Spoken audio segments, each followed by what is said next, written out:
Bueno, buen día, ¿cómo andan? Espero que muy bien.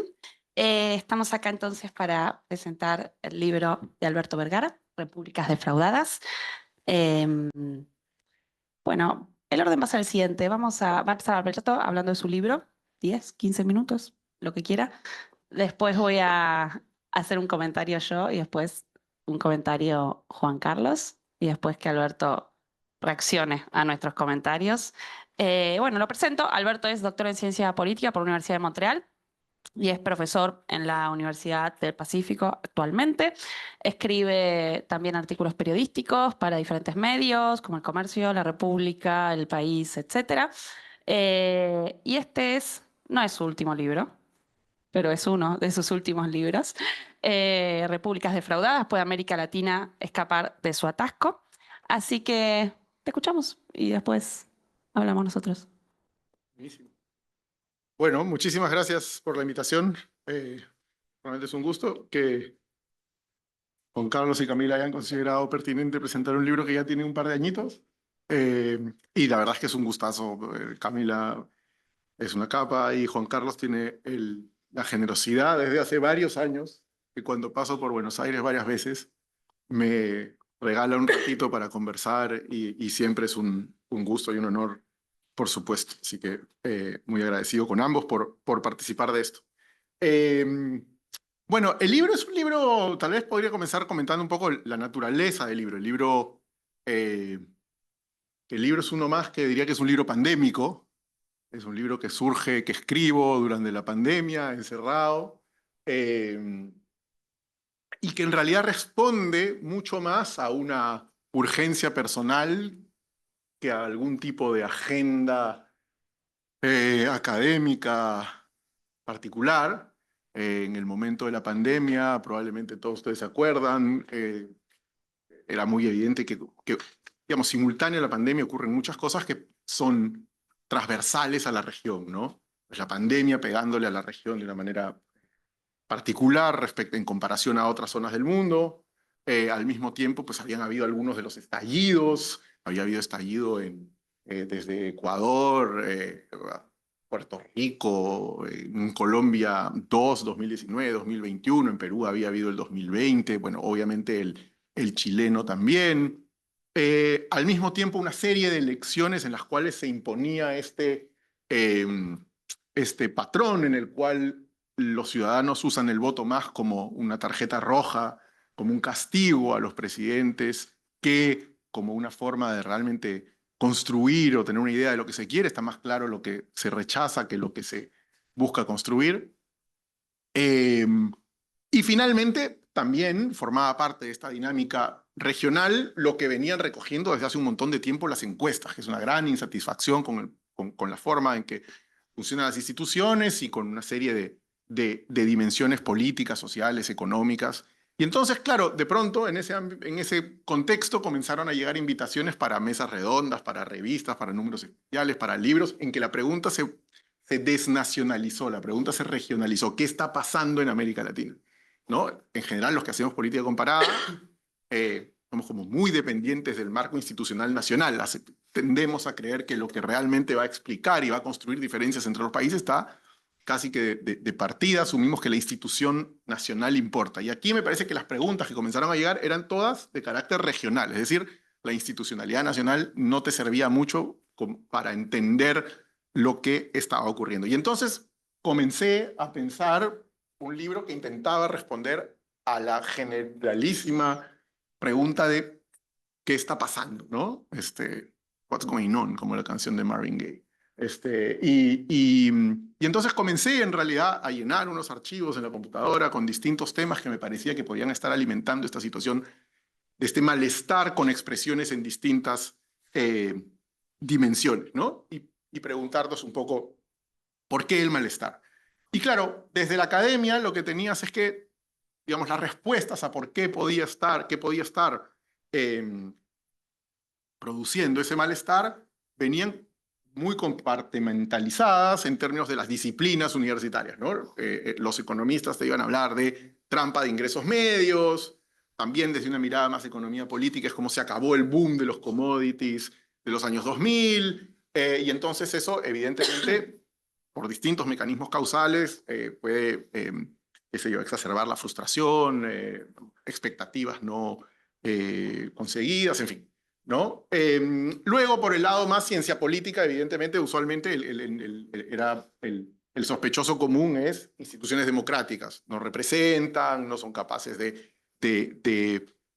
representar las preferencias ciudadanas, sistemas de representación que no consiguen esa forma de procesar la preferencia hacia el sistema. Y uno diría que en términos más como sociología, también habría unas agendas que comienzan a apuntar pues, cohesión social, desigualdad, incluso informalidad, criminalidad, aunque me parece que en los últimos años claramente el tema de la criminalidad ganó mucho más importancia. Igual, aún así tengo un subcapítulo en el libro sobre el problema de la criminalidad, ¿no? Y entonces, en ese ambiente pandémico, encerrado en casa, me pareció que en realidad era un momento como para tratar de responder, es decir, que el malestar ciudadano en la región no tiene que ver, no está delimitado con las fronteras burocráticas de las disciplinas universitarias, ¿no? Es decir, el ciudadano en realidad, y la ciudadana desde luego, circula por una serie de esferas, de ambientes que de manera permanente, de esferas que pertenecen a distintas disciplinas. Y que por lo tanto, si queríamos entender el malestar del momento, lo que había que hacer era integrar. Creo que el propósito del texto era tratar de integrar el conocimiento que tenemos de estas distintas esferas sociales, económicas, institucionales, integrarlo para poder comprender las fuentes de este malestar.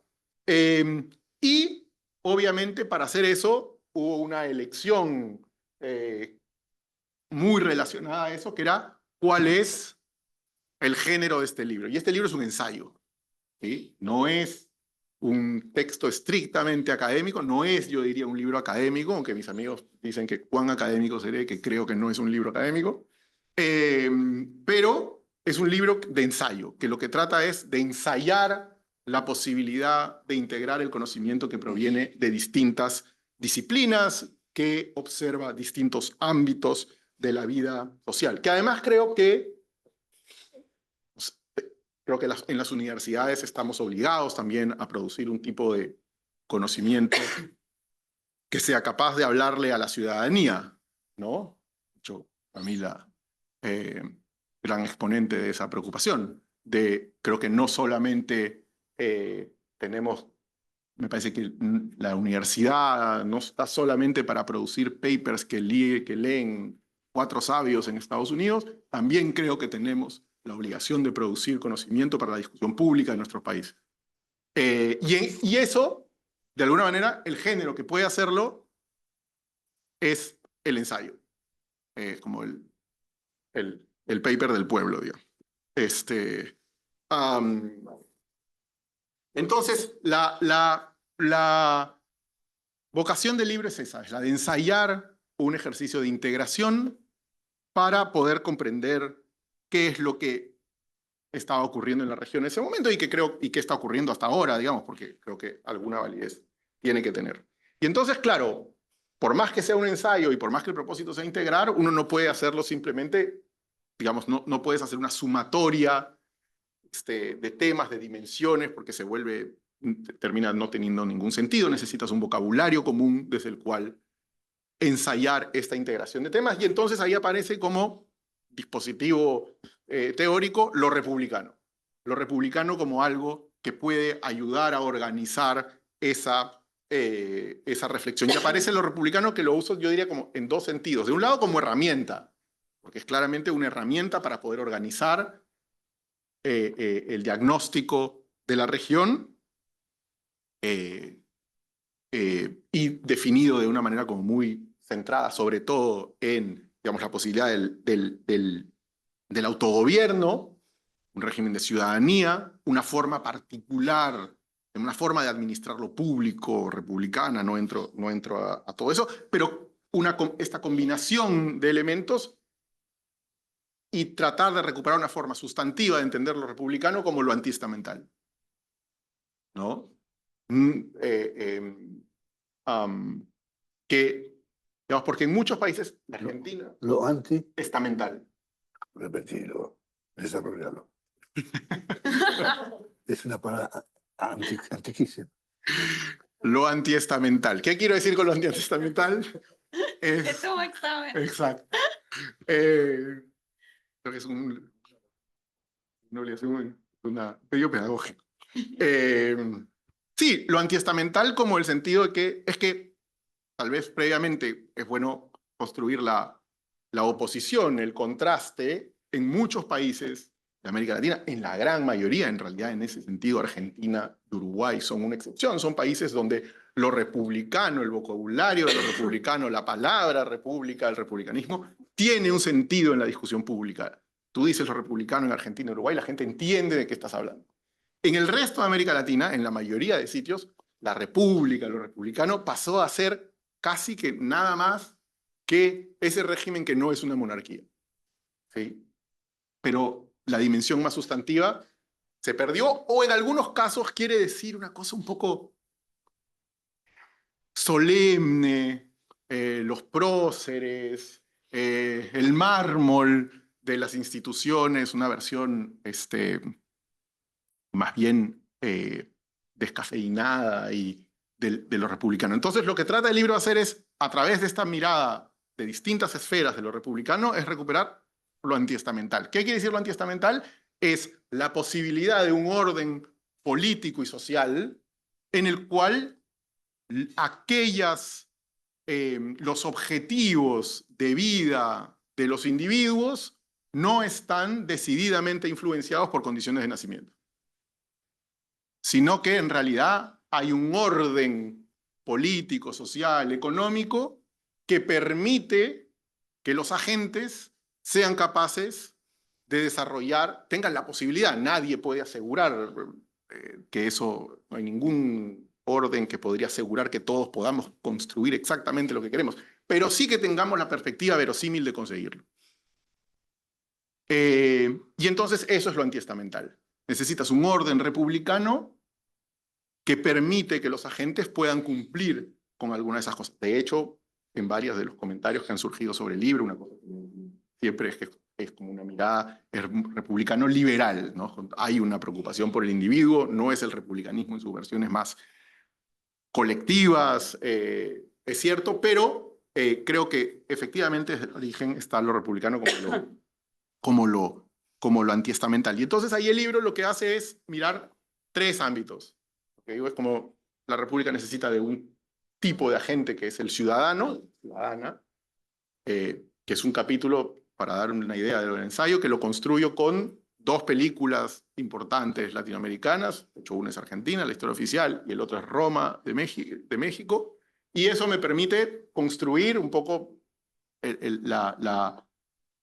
no sé si una teoría es mucho decir, es mucha pretensión, pero unas ideas sobre qué es el ciudadano y su aplicación a América Latina, de cómo funciona, en fin. Luego una sección que lo que hace es pasar a, digamos, las dimensiones sociales de la República, que es algo que creo que se quedó en alguna parte, la República quedó, insisto nuevamente, en la mayoría de países definido como una manera muy solemne o incluso muy el control, checks and balances, los controles de poder, pero en realidad la tradición republicana tiene una preocupación por lo social en la medida en que es, y ahí no puede tirar la pita hasta Maquiavelo, la posibilidad de tener la igualdad política en contextos de alta desigualdad social o económica es muy difícil. Tiene que haber algún tipo de empate, de cercanía entre ambos para que eso sea posible. Por lo tanto, el libro ahí pasa a mirar nuestras sociedades. Que además es una cosa que a mí parte que me gustó mucho escribir, porque me metí a hablar, por ejemplo, de cómo están organizadas las ciudades en América Latina. Las ciudades reflejan nuestra desigualdad, pero reproducen nuestra desigualdad. La geografía de nuestras ciudades, de nuestras capitales, es como clarísimo eso. O ciertas desigualdades, digamos, viscerales, ¿no? Que hay en muchos de nuestros países también. Y finalmente, la República en su dimensión más el gobierno, ¿no? Y ahí como un acento en, obviamente, el rule of law, el Estado de Derecho, la criminalidad, pero también, por ejemplo, me parece pasar por cosas como qué tipo de capitalismo hay en América Latina. ¿Es realmente un capitalismo que compite? ¿Es un capitalismo que es capaz de producir empleos de buena calidad para la mayoría? ¿O tenemos capitalismos, que es lo que llamamos ahí, capitalismos incompetentes? Es decir, incompetentes en el sentido, primero, que compiten poco. En la mayoría de nuestros países hay el cartel del papel higiénico, el cartel de las farmacias, el cartel de, ¿no? Y todo el gran premio es poder ponerle el sobreprecio a eso. Y luego incompetente en la medida en que es muy poco capaz de producir buen empleo para las mayorías. Es decir, tenemos países en donde la informalidad se come a un gran porcentaje de la sociedad. Y entonces, con este marco teórico, con estas tres dimensiones, sirve para tener una mirada a América Latina. Y entonces lo que hay como idea es que lo que uno tiene es un orden de cosas, para llamarlo de una manera muy general, poco sistemática, pero que creo que recoge bien qué es lo que segrega el malestar, es que hay un orden de cosas que distribuye de una manera muy desigual. No es un problema de Gini, no es solo la renta, sino las oportunidades, el miedo, la incertidumbre, y en última instancia la libertad, la posibilidad de decidir de qué querer hacer con la vida de uno, está distribuida de una manera radicalmente desigual en la región, ¿no? O incluso cosas que me parecen importantes como la cívica, ¿no? La idea de mirarnos a los ojos, de tratarnos como iguales, que es algo que en la región, obviamente, el proceso en algunos países es distinto respecto a eso, pero entonces, y con eso termino, el punto fundamental es este orden de cosas con distintas esferas produce repúblicas que son poco republicanas y que por lo tanto lo que construye es una larga crisis de legitimidad. Es decir, porque a mí, digamos, yo al usar lo republicano como herramienta, también soy consciente que hay lo republicano como tradición política en la región. Todos nuestros países se fundaron en la promesa de tener órdenes republicanos. En todos nuestros países uno va por América Latina y siempre hay como la calle Unión, luego se gira por el Boulevard Constitución y más allá está, en fin, Reforma, en fin, ¿no? Entonces hay una promesa republicana muy presente en los países y que, por supuesto, al ser defraudada de manera tan flagrante en el día a día de la ciudadanía, lo que produce es una larga crisis de legitimidad en la región, que es en última instancia lo que el libro propone. Así que eso es un poco la idea del libro. Muchas gracias. Muchísimas gracias, Alberto. Bueno, voy a pasar yo a hacer los comentarios, los míos. Bueno, empezaré diciendo que este es un libro que, si bien reniega de las utopías, porque a la conclusión arranca peleándose con Martín Caparrós y con una idea de utopía para América Latina que tiene Martín Caparrós, no deja de ser un libro con un horizonte utópico, ¿no? Es un libro que tiene una aspiración utópica, que es recuperar la dimensión republicana de nuestras democracias. Obviamente no es una utopía revolucionaria en la que está pensando Alberto, no es una utopía, digamos, a la manera de las utopías de izquierda del siglo XX, no está convocando una revolución, pero convoca una utopía reformista, o diría una utopía decimonónica. Como decía recién, en el siglo XIX latinoamericano tuvimos aspiraciones utópicas. Nuestros países se fundaron con ese objetivo, pero por algún motivo, y después voy a volver sobre esto, en el siglo XX se fue eclipsando ese objetivo republicano, ¿no? Se fue eclipsando hasta prácticamente desaparecer de la mayoría de los países. En algunos queda un mínimo de horizonte, en algunos decís un republicanismo epidérmico, creo que lo tomás de José Antonio Aguilar Rivera. Queda algo de eso, pero muy poquito, ¿no? Entonces el libro propone sacar del eclipse a la república. Aclaro algo, él a esto no lo llama utopía. Incluso imagino que no te cierra el concepto de utopía. Igualmente yo voy a usar la palabra porque creo que el libro tiene algún tipo de modelo normativo o de horizonte moral que obviamente es utópico.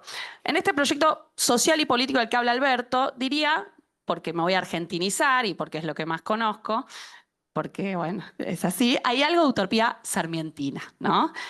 Cuando Sarmiento asume la presidencia en 1868, uno de los primeros lugares a donde va a dar un discurso es a Chivilcoy. ¿Por qué va a un pueblito chiquito, bonaerense, como Chivilcoy, Sarmiento? Bueno, Chivilcoy para Sarmiento era el lugar donde residía la virtud republicana. Es decir, si uno necesitaba encontrar la virtud republicana, tenía que ir a Chivilcoy. ¿Por qué Chivilcoy? Bueno, era un pueblo donde se había dado, concedido legalmente la tierra a inmigrantes, es decir, se había dado a inmigrantes tierras en propiedad para que pudieran cultivarlas. Era un pueblo cuyo objetivo era dedicarse a la agricultura y no a la ganadería. ¿Y por qué a la agricultura? Bueno, porque lo que te da sociedades republicanas es la agricultura y no el aislamiento de una sociedad ganadera, ¿no? La ganadería generaba barbarie, la agricultura generaba un marco asociativo, una democracia rural. El modelo farmer norteamericano tenía Sarmiento en su cabeza.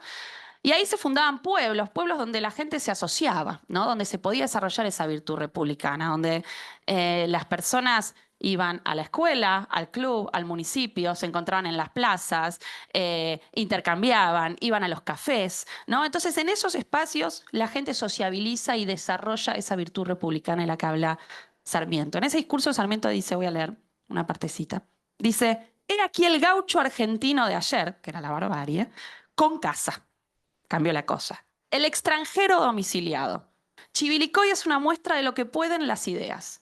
Y cierra su discurso diciendo que va en sus 6 años de gobierno a hacer 100 Chivilcoy. Es decir, para construir la república en la Argentina lo que necesitamos son 100 Chivilcoy. ¿Por qué traigo a Sarmiento para hablar de este libro? Bueno, porque la república tal como la piensa Alberto en este libro no es solo un régimen político de división de poderes, sino que, como decía recién, para tener repúblicas no defraudadas, lo que se necesita es combinar, conjugar 3 activos, ¿no? Un tipo de individuo, un tipo de sociedad y un tipo de gobierno. Bien, es decir, no se puede tener repúblicas completas si no se conjugan esos 3 activos. El tipo de individuo, el individuo republicano en el que piensa Alberto, es un ciudadano que participa de la cosa pública, ¿no? Ese agricultor de Chivilcoy que iba al club, que iba al barrio, que se asociaba con los vecinos. Y que además, y esta es la expresión que él usa, es soberano en la construcción de un proyecto de vida. Es decir, un ciudadano republicano es alguien que puede construir su proyecto de vida. Y que tiene que venir acompañado de una sociedad republicana. La sociedad republicana necesaria para ese tipo de ciudadano es una sociedad más igualitaria, ¿no? Hay mucho énfasis en el libro en esto, donde hay una suerte de armonía entre esa autonomía del individuo y la sociedad civil. Y al mismo tiempo, esa república tiene que estar acompañada de un tipo de gobierno, una república en tanto gobierno, donde él ve una especie de relación virtuosa, ¿no? Entre la sociedad civil y el Estado. Y esa república en tanto gobierno, ¿qué tiene que hacer? Bueno, construir un capitalismo competitivo, garantizar evitar el patrimonialismo y modernizar la sociedad, ¿no? Construir instituciones lo suficientemente fuertes como para poder generar esa relación virtuosa entre Estado y sociedad civil. Dicho esto, quiero hacer tres comentarios, preguntas, bien, que me surgieron leyendo el libro y que capaz Alberto puede ayudarnos a pensar. La primera es una pregunta más histórica, perdón el sesgo, pero me interesaba pensar cómo se fueron erosionando cada una de estas dimensiones republicanas a lo largo de nuestra historia. Es decir, ¿cómo llegamos a las repúblicas defraudadas? ¿Se puede hacer una historia de América Latina del siglo XX como un proceso de erosión de estas diversas dimensiones? ¿Qué perdimos primero? O sea, mi obsesión cuando lo leía es, ¿qué fue lo que perdimos primero? ¿Perdimos al individuo republicano, a la sociedad republicana o al gobierno republicano? Por supuesto que estas cosas se retroalimentan y no es que hay una idea lineal de eso, pero si tuviera que ensayar una idea lineal de eso, pensaría que no sé si en algún momento funcionó el círculo virtuoso de las 3 dimensiones republicanas. Es decir, a medida que una dimensión avanzaba, se iba comiendo a la otra. ¿Qué quiero decir con esto?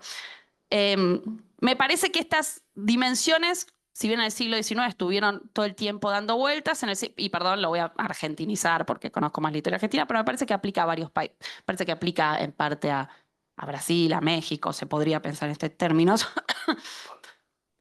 Diría que desde inicios del siglo XX se fueron haciendo difíciles de compatibilizar estas 3 dimensiones de la República, ¿no? Pienso que la entrada a la democracia de masas fue la que generó la erosión de la república en tanto individuo, ¿no? Digo, me parece que en el siglo XIX uno de los énfasis mayores estaba en construir ese ciudadano republicano y que la obsesión por ese ciudadano republicano se empieza a perder cuando empieza la obsesión en torno a la sociedad más igualitaria o a la república en tanto sociedad, ¿no? Es decir, la dimensión más individual de la soberanía empieza a perder terreno frente a una dimensión más colectiva de la ciudadanía. Ya no era posible pensar solamente en términos de derechos individuales, sino que los derechos sociales y colectivos venían a completar ese proceso democrático, también generaban ciertas tensiones, ¿no? Y diría que esas tensiones se van a trasladar a la República en tanto gobierno, ¿no? En 1930 Argentina tuvo su primer golpe de Estado, el primero de muchos. Es el momento en el que Alfonsín, retomando a Carlos Nino, decía, perdimos la conciencia de la juridicidad, ¿no? El imaginario de los argentinos se convirtió en un imaginario que estaba por fuera de la ley, ¿no? Y esto me trae al último libro de Pablo Gerchunov, donde me parece que dialoga bien, en términos históricos, con el libro de Alberto, ¿no? El título del libro de Pablo es La imposible república verdadera, ¿no? Y Pablo pone el acento en esta incompatibilidad, ¿no? Lo que Pablo está mirando un periodo muy específico, que es desde el inicio de la democracia de masas hasta el primer golpe de Estado.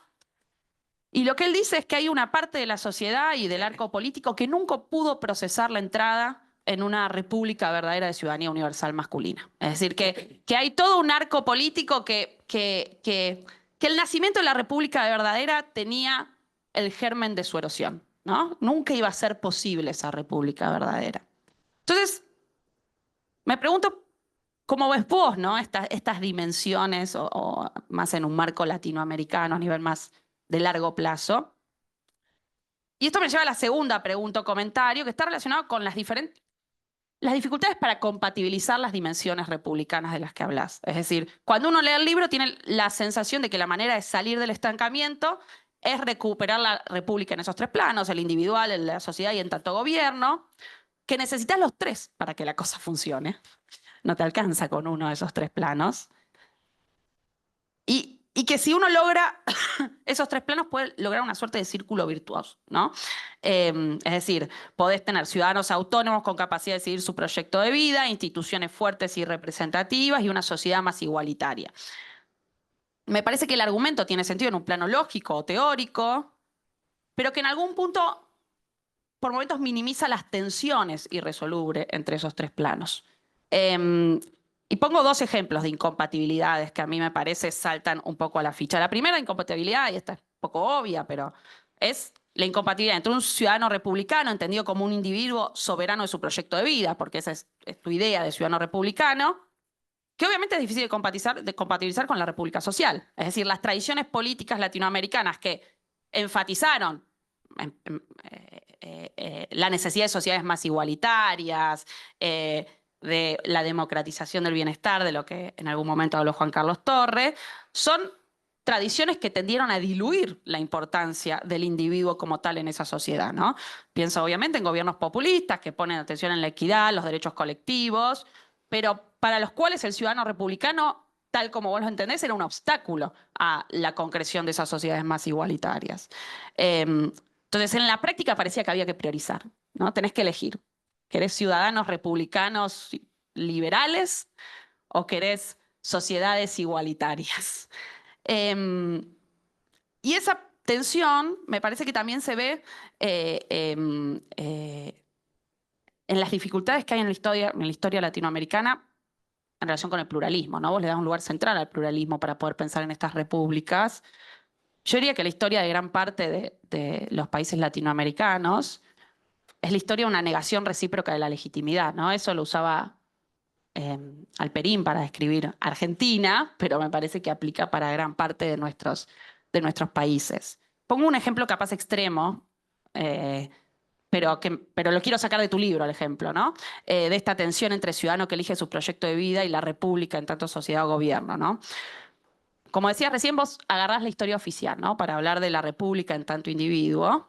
Y agarra el caso Alicia, ¿no? Alicia es el personaje, para quienes no la vieron, el personaje central de la historia oficial. Alicia es una mujer que cuyo marido, cercano a los militares, se apropió durante la dictadura de una nena. La nena es la hija de Alicia y en el momento de la transición, Alicia empieza a sospechar del origen de su hija, que ya tiene 6 años, me parece, a esa altura, y empieza a tratar de descubrir la verdad sobre el origen, ¿no?, de su hija, que obviamente es una nena apropiada, ¿no? La película cierra con el descubrimiento de esa verdad, que también implica la pérdida de su hija, ¿no? Es un dilema insoportable de pensar. Entonces Alberto dice, bueno, hay acá una emancipación individual gracias a la posibilidad de alcanzar la verdad individual y colectivamente. Y hay acá una especie de alineamiento entre la república en tanto individuo y la república en tanto sociedad. Ahora, es la menos de las veces ese alineamiento. ¿Qué quiero decir con esto? ¿Cómo se ve este problema hoy en la actualidad y cómo ese alineamiento se hace cada vez más difícil pensarlo en la actualidad, ¿no? Muchos de los casos de los chicos apropiados hoy son mayores de edad. Muchos de esos chicos hoy no se quieren hacer un ADN para conocer su verdadero origen. Es decir, muchos de los que sospechan que son hijos apropiados o esperan a que se mueran sus padres apropiadores para hacerse un ADN, o en caso de que haya denuncias claras, se hacen ADNs compulsivos, obligatorios. Es decir, el Estado, si hay una sospecha clara, te obliga a hacerte una a conocer la verdad, ¿no? Y ahí hay una tensión muy clara entre elegir un proyecto de vida. Yo quiero elegir mi identidad. Ya me la robaron cuando nací, no necesito saber mi identidad. Y la república en tanto sociedad y en tanto gobierno, que está diciendo la verdad es colectiva.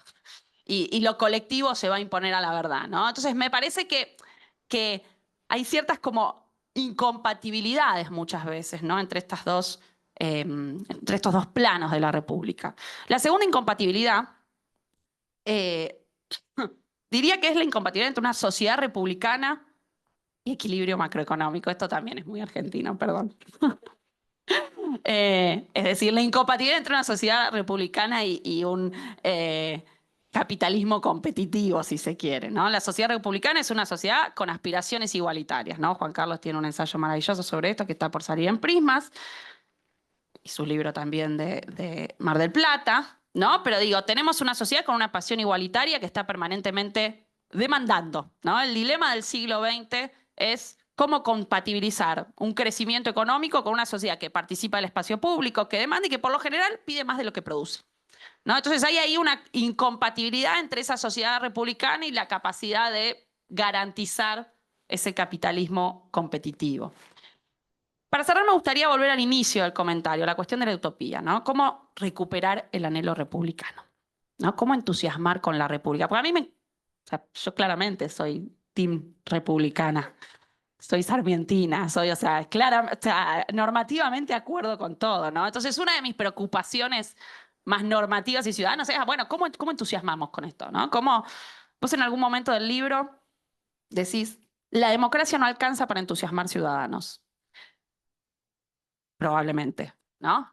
Pero me da la sensación que la república es menos, ¿no? Como, digo, dados a elegir, yo creo que los discursos más democráticos en términos no liberales, ¿no?, democráticos más en términos populistas, entusiasman mucho más que un discurso más republicano, ¿no? Como, bueno, no sé si tenés alguna idea sobre esto para decir.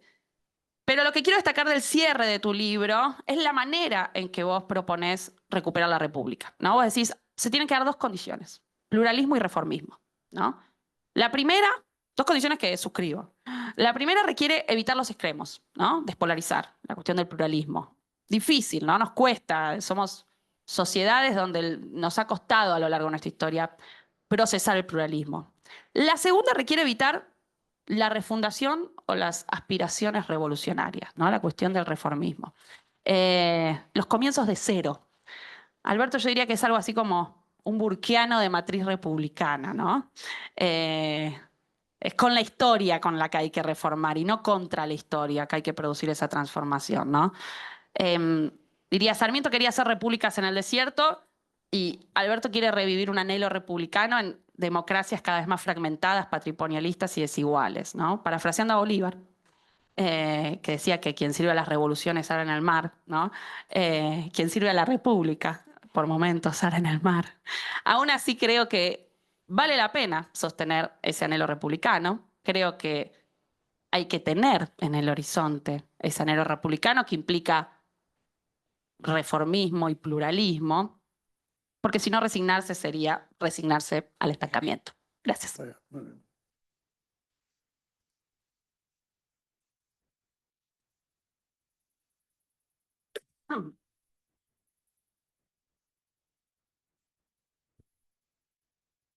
Perdón. Ahora va a hablar Juan Carlos Torre, Bueno, profesor destacado de esta universidad. bueno, Está bien, me callo. no- gracias por haberme invitado a conversar sobre este libro, que Alberto Vergara lo resumió muy sintéticamente. Y su resumen es correcto, pero no captura, ¿no?, todo lo que el libro ofrece. Estén atentos, porque si lo consiguen leer, va a ser una lectura para ustedes, ¿no?, muy grata y muy esclarecedora.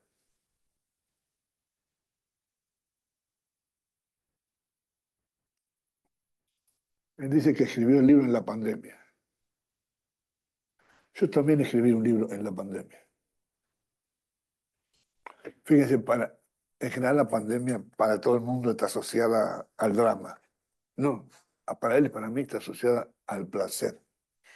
Al placer de descubrir ideas. Encerrado en una torre de marfil protegida, ¿no? Ir a la esquina ya era todo un trabajo audaz, ¿no? Pero yo cuando recuerdo la pandemia la recuerdo como una experiencia de descubrimiento intelectual, como seguramente para él fue la escritura de este libro. Es un libro que nos habla de, o sea, de movida, unas repúblicas defraudadas. Y esas repúblicas defraudadas la va a desarrollar como idea a lo largo de todo el libro. Hoy se van a expresar, esas repúblicas defraudadas, se van a expresar en lo que indica un malestar. Un malestar muy extendido. Y no nos tiene que llevar muy lejos, pues el malestar está a la vista de todos. En los últimos 10 años, cada país latinoamericano montó un espectáculo de profundo malestar. Gente en las calles, él habla de gente en las calles. Entonces, una pregunta que él se hace es, ¿qué es lo que está detrás de ese malestar de gente en las calles? Y que, para el cual él utiliza un concepto, una palabra, que otros también están usando hoy día. Interesante. El hartazgo. Cuando tenemos que identificar problemas en la vida pública, habitualmente hablamos de problemas de representatividad. ¿Por qué? Porque hay nuevas identidades que no se sientan reconocidas. Entonces, el movimiento de las mujeres. Hasta ese momento no tiene lugar. O el movimiento ecológico. Hasta ese momento la ecología no forma parte de las cuestiones de la agenda. Ahora, los espectáculos de la vida pública últimamente no giran en torno a estos clivajes. Nuevas razones para vivir en sociedad, ¿no? El género o la ecología, o decimos atrás, el mundo del trabajo.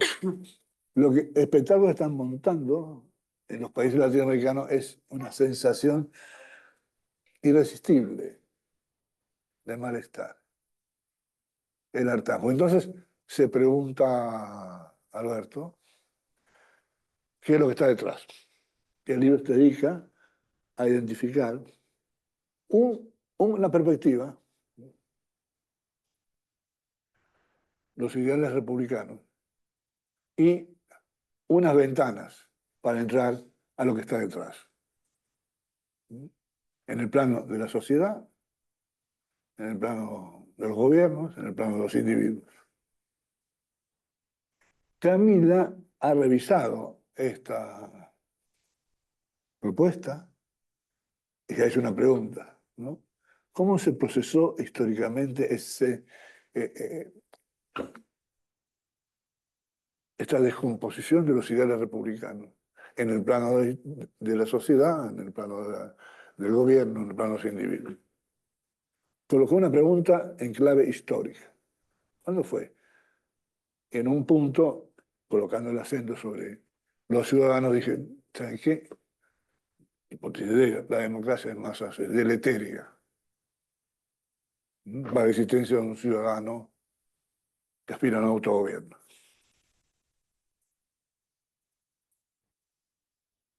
También, en esta búsqueda de razones, dice Camila, me pregunto si se debe trabajar en tres planos.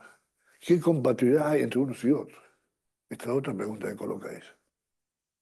¿Qué compatibilidad hay en un tipo de sociedad más igualitario, un tipo de gobierno más pluralista, un tipo de individuo más autónomo? ¿Bien?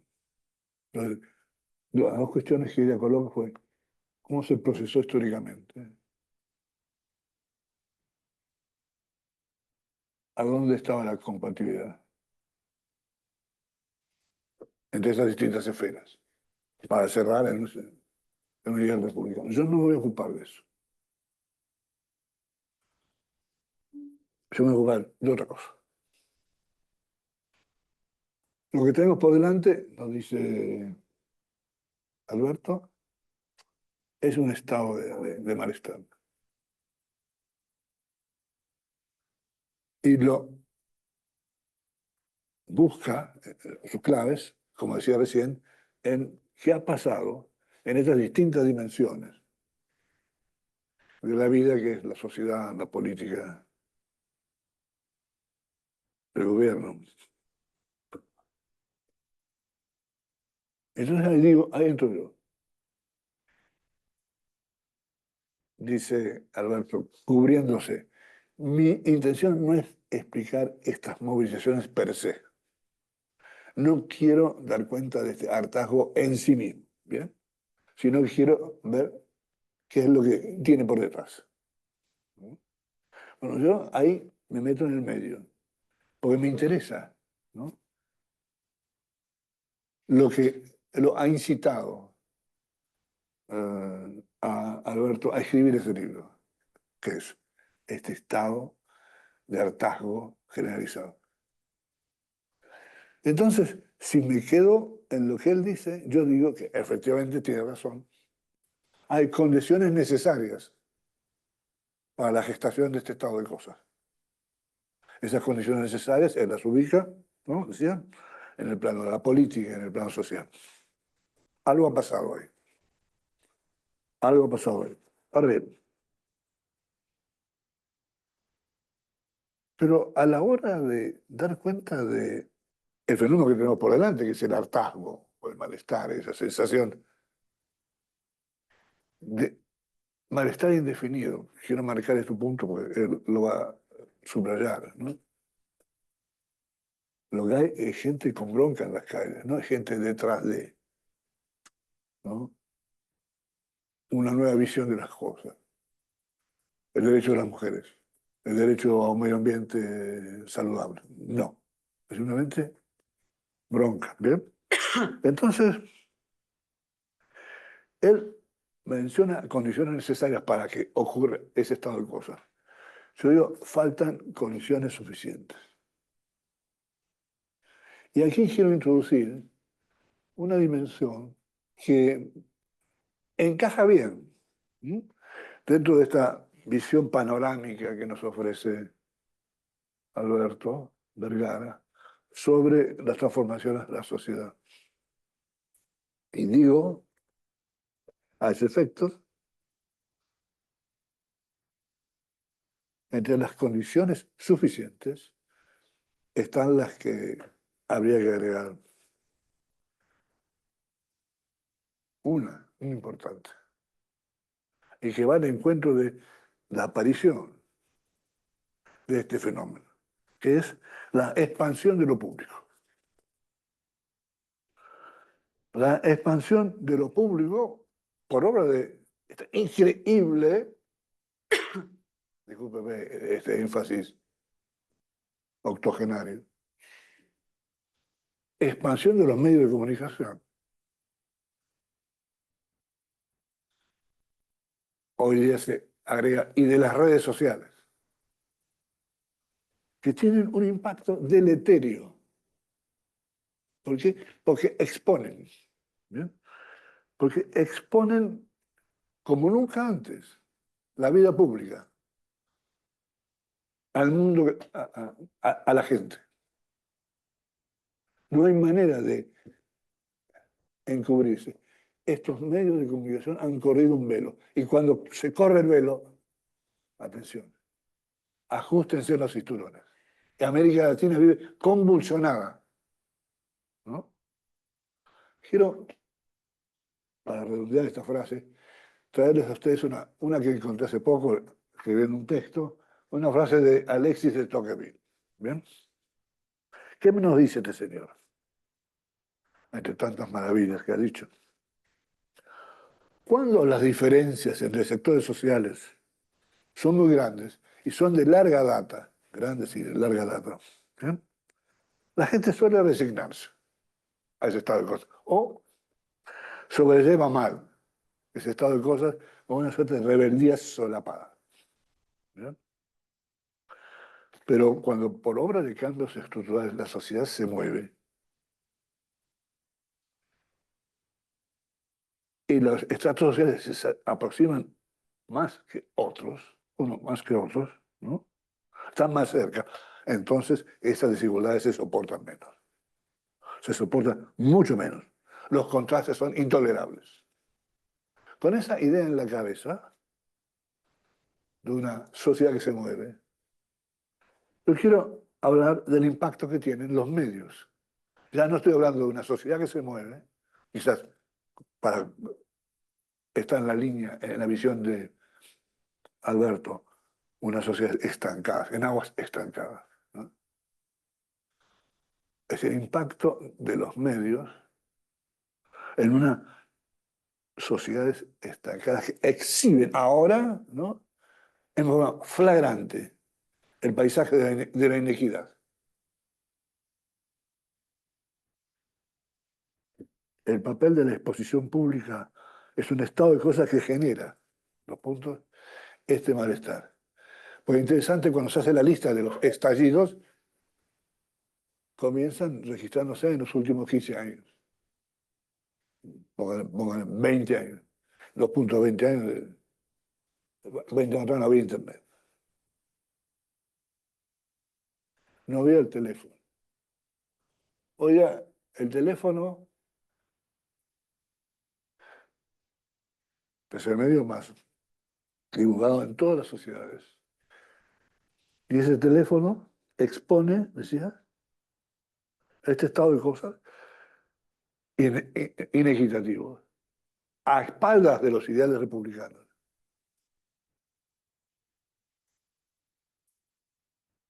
De una manera muy fuerte. Lo que antes se soportaba, ahora se soporta menos. Entonces, dice, no me interesa, agrega al principio de su trabajo, dar cuenta de la ola de repudio o explicar la movilización per se. Pero yo diría que puede, muy bien, ¿no?, agregar a las ventanas que nos ha abierto, en el plano político, en el plano social, en el plano gubernamental, esta otra mutación histórica, que es correr el velo.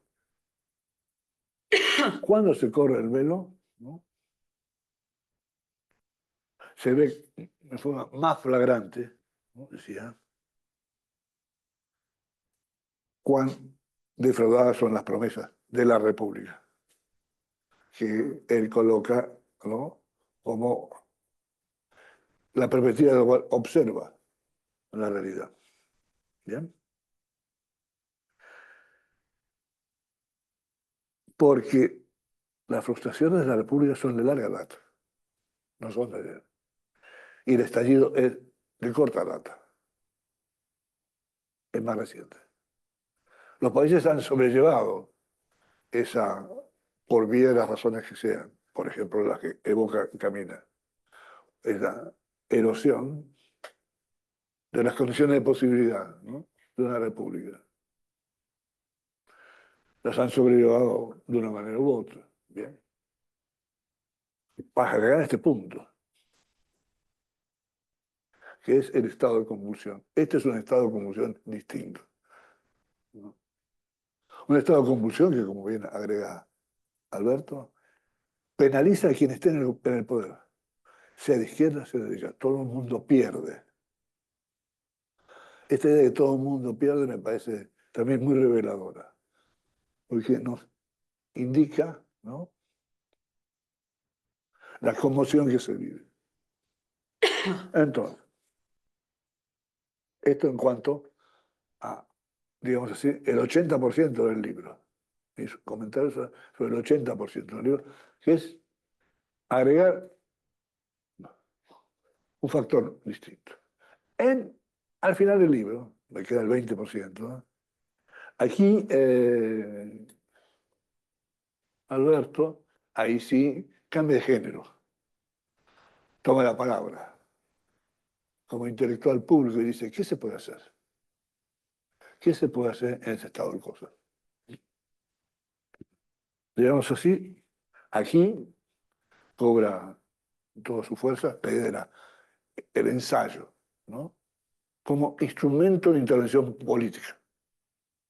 Y eso es lo que este libro pretende hacer. Digo, en este último capítulo, se llama Ideas para terminar y no concluir. Da un paso más, digo, y busca un corolario político. Y se hace una pregunta clásica. Me acuerdo, me crucé con esta pregunta cuando estudiaba la Revolución Rusa, pero no la Revolución del 17, sino todo el periodo anterior a la Revolución Rusa. Hasta que con Chernyshevsky escribió un libro importantísimo,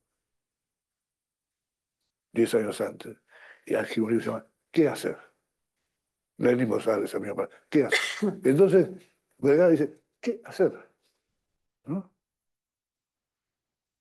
Es la consigna que nos coloca por delante, es la consigna de un modo u otro, que es el corolario de todo ese esfuerzo intelectual. Y dice, atención, a propósito de qué hacer, nos hace algunas advertencias. Yo estoy a favor de un camino reformista, dice. La palabra camino reformista es una palabra que se introduce a los efectos de ojo con los atajos utópicos. Ojo con los atajos. Ojo con esta idea de comenzar de cero. Y es una advertencia relevante, pues la tentación de comenzar de cero está a la orden del día. Muchas veces frente a un estado de desolación. Así no pueden funcionar las cosas. La idea de borrón y cuenta nueva, dice Vergara, no es por ahí. Yo prefiero, dice, camino de hacer reformas en forma consistente que sean sostenibles en el tiempo. Los atajos utópicos tienen una ventaja, irradian un entusiasmo. Cuando llego a este punto me acuerdo los conciertos. Está el director de la orquesta y escucha un ruido, hay un violinista en italiano, da capo. Otra vez del principio. La tentación de que quien está arriba, en el púlpito del poder, da capo es formidable. Y dice nuestro amigo, atención, no es por ahí. Prefiero un camino reformista. Y luego, esto ya lo señaló, vuelvo, me repito, es lo que ocurre cuando uno habla en segundo lugar, ya lo señaló Camila. Un pluralismo político, nos dice, ojo con los extremismos, nos advierte,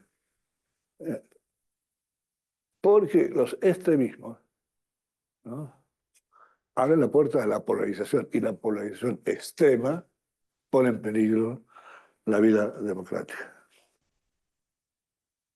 Agrega al final, en ese protocolo, a la pregunta del cambio, el protocolo de Vergara, el camino reformista, el pluralismo, y agrega, hay que revalorizar lo público, el papel del Estado.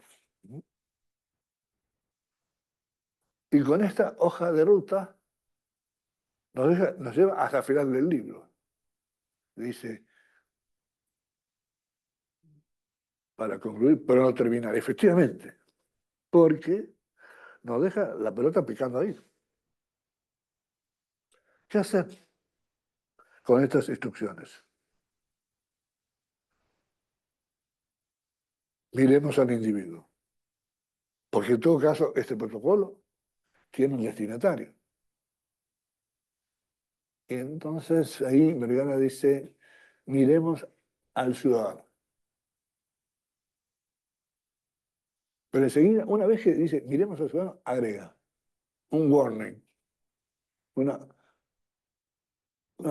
voz de cautela. Yo no quiero romantizar al ciudadano, dice. Porque ¿cómo podría hacerlo a la vista de los gobiernos que los ciudadanos colocan en el poder? Entonces, así estamos contra la pared. No. Hay sectores, dicen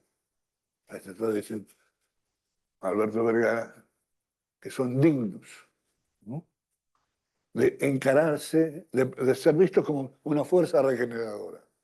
Ya no, ya hemos cambiado el sujeto, ya no es el ciudadano, ¿no?, lo hemos dejado al costado. Y estamos mirando hacia, hay sectores que son dignos, dice él, de tener a su cargo, de ser una fuerza regeneradora.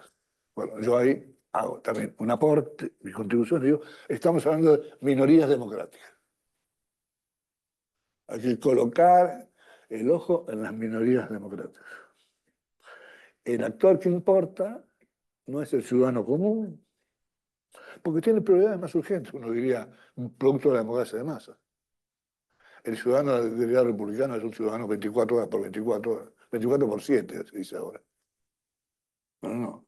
Aquí estamos hablando de minorías democráticas que hacen de la vida pública su razón de ser, el eje de su identidad. La vida pública no es el eje de la identidad de los ciudadanos, como decís, silvestres hoy día. Entonces, con la mirada puesta sobre estos sectores, minorías democráticas, un comentario que yo suelo agregar, que es su preocupación es hacer la política. ¿Bien? ¿Pero qué es la política? ¿Qué es hacer política? Es ampliar la frontera de lo que es posible en una coyuntura determinada. Eso es hacer política. Con recursos de los más variados. Por la retórica, por los acuerdos, por el gesto decisivo. Pero en todo caso, política es, en una coyuntura determinada, hay más cosas para hacer. Leía la vez pasada un escritor que decía, en un momento determinado, un político común en una pieza cerrada no ve nada. El más vivo ve ahí un resquicio y dice, abre la puerta, hay una vía de escape. Ese es el que se distingue de los demás. Es el que tiene un plus para agregar. Entonces, a sabiendas, por lo tanto, de que estamos frente a estos sectores que tienen esta vocación, ¿no?, digo, hay una convicción que está en el libro de Vergara. No hay soluciones. Hay salidas. No hay soluciones a esta situación de atajo. Hay salidas. Salidas son iniciativas eficaces en una coyuntura determinada. La idea de soluciones tiene metido adentro la idea de una vez para siempre. Y la gracia de vivir en sociedad, de vivir en política, es que los desafíos se suceden unos tras otros.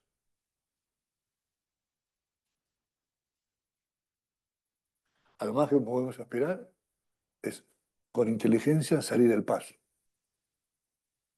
otros vendrán corrigiendo lo que hicimos. Entonces, hoy en día, ese es el estado de cosas, y no es un estado de cosas radiante. Por eso los pájaros de mar agüero nos acompañan todo el tiempo, ¿no?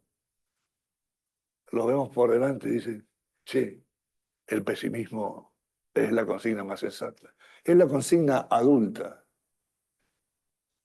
Creer ser optimista hoy día es ser un adolescente. Digo, ocurre, me parece que el pesimismo nos confina a un estado de cosas. Y el objetivo de Alberto, al escribir su libro, es tratar de movernos de equilibrio actual a un nuevo equilibrio. Un equilibrio que sea promisorio para los ideales de la República que él proclama. ¿A los efectos de qué? De realizar las promesas de la República, que tienen una gran ventaja. Las promesas, por definición, no se extienden en el tiempo. Los compromisos están datados. Tal cosa, tal otra. Digamos, las promesas nos dibujan, ¿no?, un horizonte de futuro. Y las promesas se renuevan todo el tiempo. Y para poder renovarlas todo el tiempo, hay que tratar de intervenir. El libro de Alberto es una decisión de un intelectual que quiere intervenir. Porque sabe que la responsabilidad política no está distribuida equitativamente en la sociedad. Hay unos que tienen más responsabilidad que otros. Por ejemplo, los que tienen un cargo. Por ejemplo, los que tienen la palabra. Él tiene la palabra, él tiene inteligencia y ha escrito un libro, ¿no?, para que esta búsqueda de ampliar los horizontes la hagamos en su compañía y nos permita caminar mejor. Ahí está. Muchas gracias.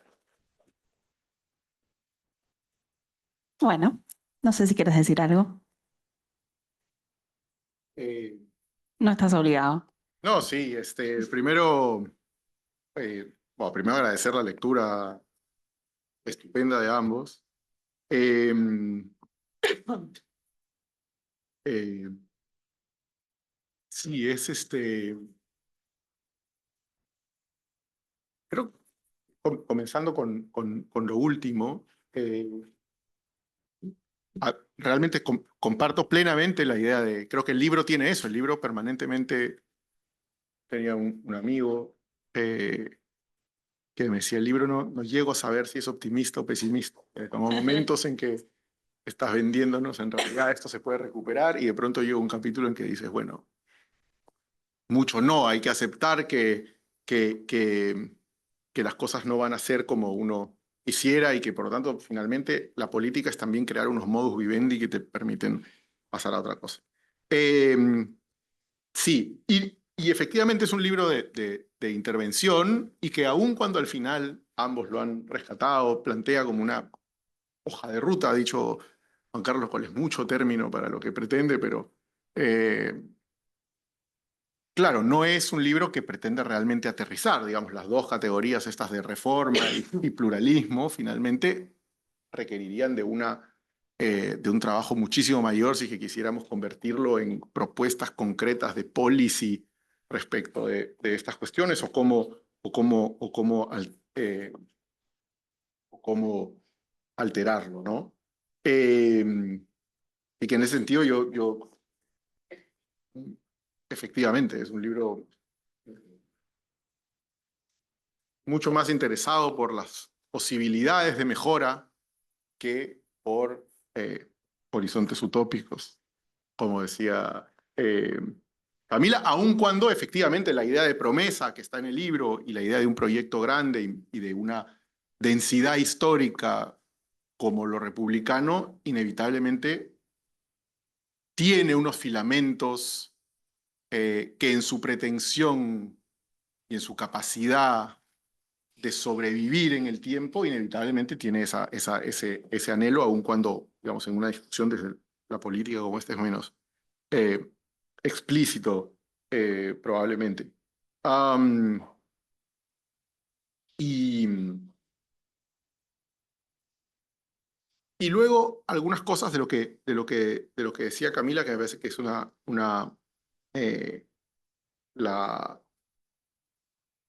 habían dos cosas, ¿no?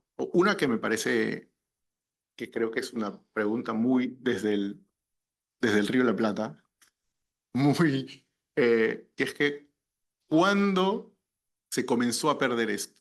¿Cuándo se comenzó a erosionar? ¿Qué perdimos primero? ¿No? En el resto de América Latina no hay un momento que fue mejor antes. Esa es una pregunta muy... De hecho, hicimos una presentación de este libro con el de Juan Pablo Luna, los dos. Carlos también conoce el libro de Juan Pablo y hicimos una cosa que era, Juan Pablo comentó el mío, yo comenté el de Juan Pablo.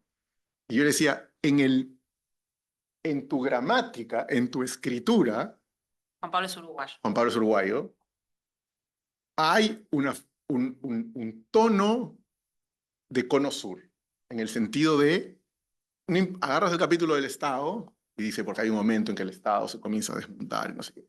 El capítulo de los partidos es la representación empezó a decaer. El capítulo de la sociedad es una sociedad que comienza a ser menos cohesionada, ¿no? Claramente en cada ámbito, hubo un momento que fue mejor, ¿no? Por eso es que pueden tener un presidente que gana una elección prometiendo volver al siglo XIX. En el resto de América Latina no hay momento, es decir, más bien yo diría que justamente lo que tienes es una defraudación en sus propios términos, con variaciones, pero que son constitutivas de la vida social de la mayoría de países, donde la defraudación, diría, es casi tan longeva como la promesa, ¿no?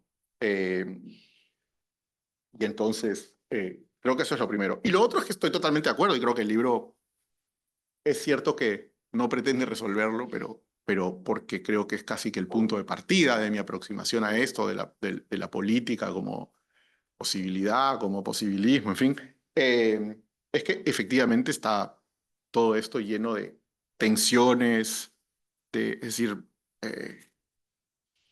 eh, tanto lo democrático como lo republicano son modelos súper complicados de hacer sobrevivir en equilibrio en la medida en que hay fuerzas que jalan para distintos sitios y más bien construir ese equilibrio es distinto. Y de hecho uno podría poner, de hecho la razón principal es que uno podría poner ejemplos y ejemplos y ejemplos de democracias y de repúblicas que terminan quebrándose, ¿no? Lo más común es que eso ocurre, por lo tanto no hay una posibilidad de plantear algo que aspire a creer que lo colectivo y lo ciudadano, la participación y lo representativo y muchas otras tensiones inherentes no vayan a estar, creo que van a estar.